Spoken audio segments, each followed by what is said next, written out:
This is the first time on the show we're going to have three Italian guys together. I love these guys. The first one, you can't see him, but you can definitely hear him, and he's got a voice that's like no other. Judge Andrew Napolitano. It was the youngest life tenured. I love the way you pronounced my last name. That's the way Celente pronounces it. Because we're the same peeps. But he is the youngest life tenured Superior Court judge in the history of the state of New Jersey. He sat on the bench from 1987 to 1995. Judge Napolitano then served as Fox News' senior judicial analyst from 1997 to 2021. He is the author of 9 books on the U.S. Constitution, including his most recent, Suicide Pact, The Radical Expansion of Presidential Powers, and The Assault on Civil Liberties. Why I love him most. Judge Napolitano also hosts a daily podcast called Judging Freedom. Judge Nap, how are you doing today? Great to have you on the show. I'm thrilled to be here. I'm thrilled to be anywhere, my friend Gerald Celente is, but this is a joy for me to meet you this way. I'm sorry the camera's not working. I can see your handsome face. You can't see my old face. Oh, it's a beautiful face, Judge Nap. I got your picture right here. Really quickly take that down. There it is. Look at that. Gerald is envious of that hair. I'm envious of that. Look at that. Gavin Newsom is envious of that hair. Just above the eyebrow. It's beautiful. That's Kurt Metzger, our co-host and comedian in the house. You can't see my hairline. I feel ashamed. Let's introduce the other guy, though, real quick, so we can get this ball rolling because we have limited time. Gerald Celente, my paisan, is the founder and director of the Trends Research Institute and publisher of the weekly Trends Journal magazine. He's the author of best-selling books Trend Tracking and Trends 2000. He is also the founder of Occupy Peace and Freedom, a not-for-profit movement to honor the Constitution and the Bill of Rights and restore freedoms. Ladies and gentlemen, my good friend, my paisan, Gerald Celente, is in the house. Hey, thank you for having me, and salute, little glass of wine over here. And I'm a Napolitano too, but and my real last name is Celentano, not Celente. When they came to America, things were changed. Yeah. And Adriano Celentano was the Elvis Presley of Italy. I don't know if we're related, but I got that vibe, I think, you know, and I wish I did have the hair like the judge has. And boy, he's in great shape too. He's pretty awesome too. And I've always loved Judge Nap, even when he was on Fox News and I was an old school liberal of sorts, because he always talked about civil liberties. And I think civil liberties are so important. One of our first stories just talked about this whole Kansas City newspaper, Kansas newspaper, in which the police acted thuggery-wise and intimidated, and the lady who was 97 in good health died the next day. 98. She died the very next day. And when we infringe on our civil liberties, it's one of the worst things that could happen. But while I got you both here, let's just jump right into it. Because I want to talk about Ukraine, because you guys have been very vocal about Ukraine. I've seen you guys do a lot of videos with people like Scott Ritter and whatnot. We actually had an event. Gerald allowed me to come and speak at his event when we were talking about what was going on in Ukraine. We first met at Rage Against the War Machine, which once again was a pushback against Ukraine. But right now it seems like they're starting to balk. And we'll let you go first on this, Judge Knapp. I want to get your opinions on what's going on when you hear about Ukraine's counteroffensive is failing. Kiev and its supporters worry about losing control of the narrative. And Dave DeCamp from antiwar.com reads, the U.S. fears Ukraine is two O's, casualty averse. And you can see the Ukraine has not reached a stalemate against Russia, says the White House. I don't know what they were expecting. I don't know where we're at. I don't know how we're going to transition out of this. But your thoughts on this, Judge Knapp, when now the Washington Post and the New York Times pretty much admitting that this was all a bunch of malarkey and there's going to be no movement whatsoever?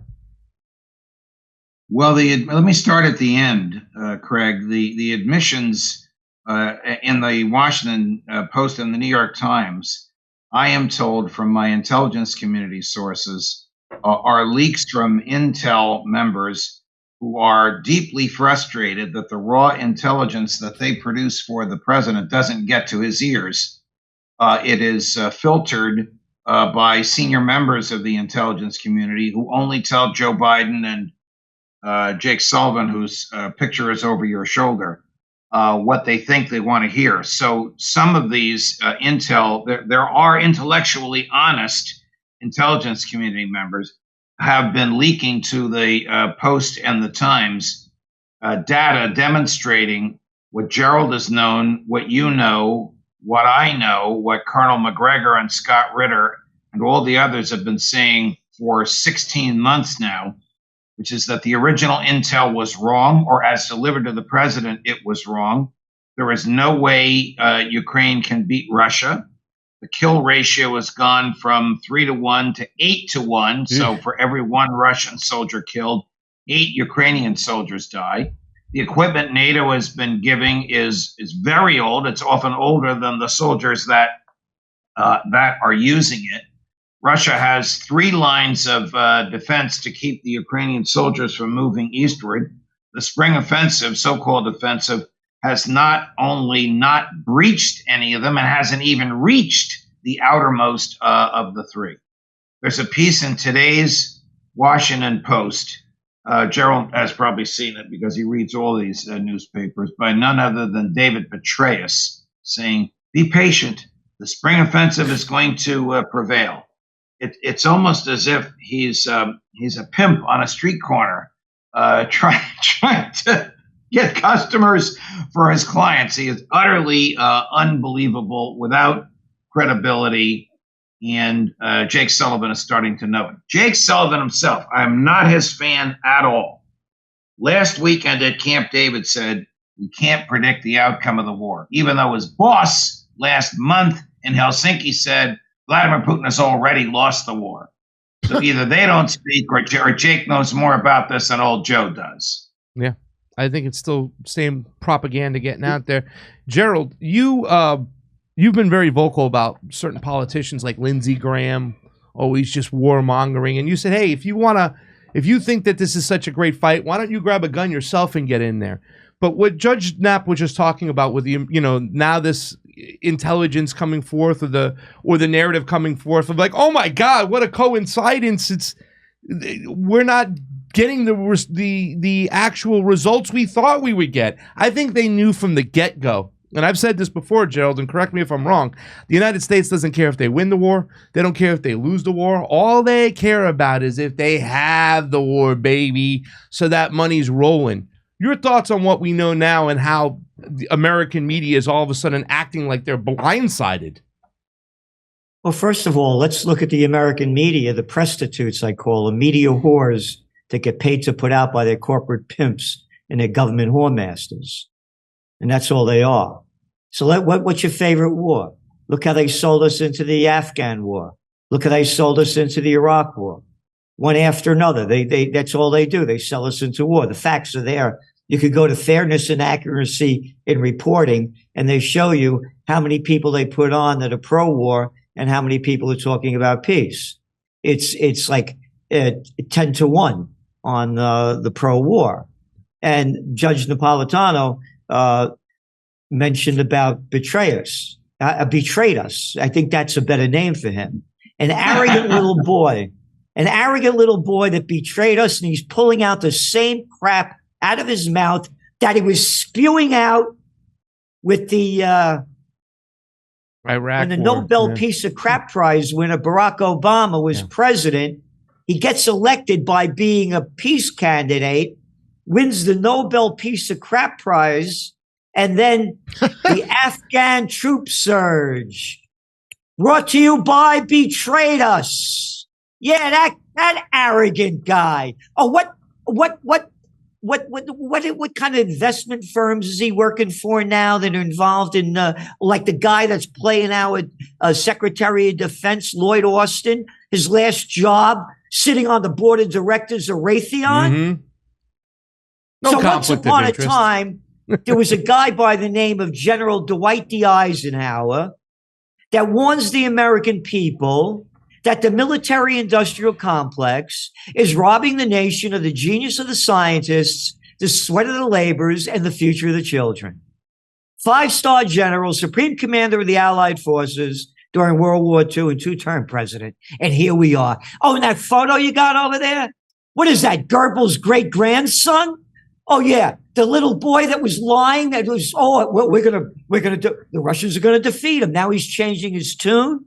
Here are some articles from, they call themselves the paper of record. I call themselves the toilet paper of record, the New York Times. This is this week. True positions preventing gains in Kyiv, U.S. says. This is this week's Wall Street Journal. Ukraine's pivot proves slow and risky.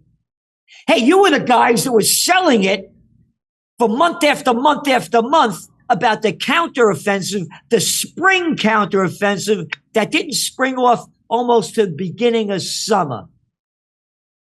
So again, all they do is, this is the New York Times that sold the baloney. Remember about the aluminum tubes that Saddam Hussein was getting? Yeah, the weapons of mass destruction. So how could you swallow the crap coming out of these prostitutes' mouths? So this is the way they sell propaganda. You ready? Mm-hmm. Wall Street Journal. Yeah. Ukraine seizes a Russian helicopter. They got what him are you now. telling me this stuff for? They got him now. They're on the way. I got a clip here from Judge Knapp real quick I want to play with a senior British diplomat. And let's get your comment over there. Listen, it's so crazy to me the way they continue to push this, the way the New York Times pushed the Iraq war. It's the same thing happening over here. Anybody who has anything to say that's opposite of the narrative they're trying to push, they demonetize. Didn't they just recently take down Scott Ritter's YouTube channel? That's right. This is what they do. They're there to sell war. That's the military-industrial complex and big farmers who pay these guys salary. Yep. And if you're not going to play ball, you're going to be out. Let's look at this really quick clip, and then we'll get Judge Knapp's opinion on it. On the one hand, you've got those that say, well, look, let's just move on quickly and move out and concentrate on China. And the others say, no, that is too damaging to the electoral prospects of Biden. And we've got to sort of keep it going and make sure that it's not seen to be a complete failure. And then we've got to blame the Ukrainians. They didn't make use of the training we gave them, etc. Yep. That was Alistair Crook, who's a regular on my show, who's a brilliant, gifted international examiner of the international world, former British diplomat who sees right through the American exceptionalism argument and right through the American perpetual war argument. He believes the West is doomed. He believes that the war in Ukraine, I think Gerald may agree, is the beginning of the end, and that the use by the West of Ukraine as a battering ram to drive Putin from office has done nothing but make Putin stronger, and Russia actually is thriving during the sanctions. The sanctions are hurting us more than they're hurting Russia. Gerald, who are they selling, though? Who are they selling? I mean, how many people do they really believe? Are Americans this stupid, right, that they can sell this BS? You know what I'm saying? They don't have to. I ask people all the time about this stuff, just regular people, especially entertainment people. Yeah. Some of them probably got Ukraine flags on their Twitter. I know. And they don't know anything about it. And the genius of this one is you don't even, people manage to forget about actual Americans dying in 20 years of those wars we lost. I had to Google it, I remember at one point, to remember if we were still in Iraq. Yeah. Like 2014. I was like, what happened with that? Yeah. So now they just took that out completely. So it's not your kids there even. It's just, it's like a nice, like the starving kids in Africa when I was a kid, that you wish them well. Yeah. And give them your fruit roll-up money. Come on. So now it's, we're going to keep fighting to the last Ukrainian. Go ahead, Gerald. Yeah, the people have no clue what's going on. He's 100% right. You ask him about a Minsk agreement. What's that? Yeah. And there was two of them. Yeah. Again, this is our magazine, the Trends Journal from the spring of 2014. Article written by Dr. Paul Craig Roberts of the United States overthrow the democratically elected government of Viktor Yanukovych in Ukraine. Brought to you by Victoria Nuland. If only women were in charge. I'm tired of that crap too. Good, bad, and ugly comes in every race, creed, and color. You like Hillary Clinton? No, maybe you like Samantha Power and Susan Rice. I want Gaddafi out of there. Yeah. Anyway, People have no clue what's don't going forget on. Madeleine Albright, who Yeah. justified the slaughter of 500,000 children in the Middle East. Did we say Samantha Power too? Did we Yeah. mention her? I mentioned her, yeah. All right. Samantha Yes. Power. Yeah, Miss Faccia Brute. Anyway, gotta be Italian. Faccia brute is not a good thing for you out there, ladies and gentlemen.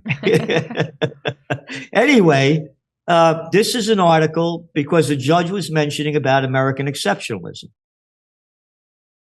This is this week from Russian President Vladimir Putin.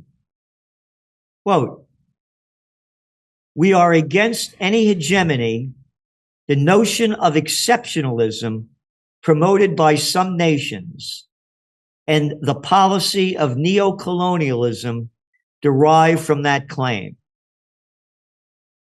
And there you go. Exceptionalism. Again, we played this clip on one of my videos this week, again, of the Nobel Peace of Crap Prize winner, Obama. Gaddafi has to go. Assad has to go. Yeah, that guy. About American exceptionalism. What exceptionalism? And about what do the people know and how could they do this? Again, there you got the debates, the clown show the other day with the Repulsivkins. There was only one guy that was against the Ukraine war. They were all for it. And that blimp Christie, that fat mouth who just got back from Ukraine, he couldn't fight his way out of a paper bag, and they don't make paper bags big enough to put over him. He's over in Ukraine talking about how we have to fight. How we have to fight. And again, anybody that supports Ukraine, dress up in your military drag, go over there and fight, send your wife, your kids, your money, or shut your mouth. Hey, come see us on Live on Tour. We're doing a show in New York City, Pottstown, Pennsylvania, Stamford, Connecticut, Toledo, Rochester, Michigan. That's just outside of Detroit. St. Louis, Tampa, Florida, Boca Raton, Florida, and Orlando, Florida. Go to jimmydore.com for a link for all those tickets.